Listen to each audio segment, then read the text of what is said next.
Well, we're expecting the results from this 5-year-old boy sometime this afternoon, so we will know whether or not he has Ebola or at least tests positive preliminarily in a few hours. In the meantime, there's some news about a health worker who does not have Ebola. The nurse Casey Hickox, who was held in a New Jersey hospital over the weekend because she had just returned from West Africa treating Ebola patients, tested negative for Ebola, but she was held in this hospital under a new mandatory quarantine order from the New York and New Jersey governors, Chris Christie and Andrew Cuomo. That's right, which she objected to. She objected to it. She hired a lawyer. She was threatening legal action. But this morning, we just got a statement, actually, from the state of New Jersey office of the governor saying she tested negative, she's leaving the hospital, and she has requested transport to Maine. So she will be leaving the hospital.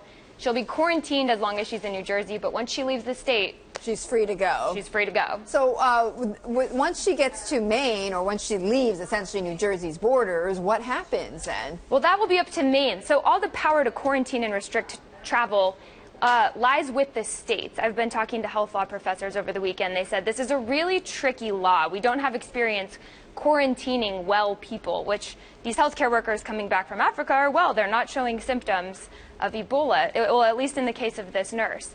So it is a tricky law to implement. It's state by state, and once she leaves New Jersey, it'll be up to the government of Maine to decide whether or not she should be quarantined, or if she can go out in public, like we saw the doctor who has Ebola here, Craig Spencer, do in New York. Right. So it's very much a states' rights issue. Okay. So mandatory quarantine rules, though. I mean, what are the challenges in trying to mandate that? There are some big challenges. When I talked to these health law professors, they said, first of all, you have to figure out how you're going to quarantine them. Usually, it's up to the person to stay at home, and unless they break that quarantine, then you can get police involved, or then you can force them to stay somewhere.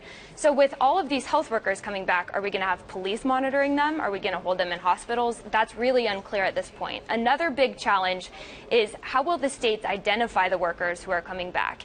When they fly into the country, the Customs and Borders officials are federal officials. So it would require them to notify the state employees about whether or not they need to quarantine these people. It would require compliance from federal officials.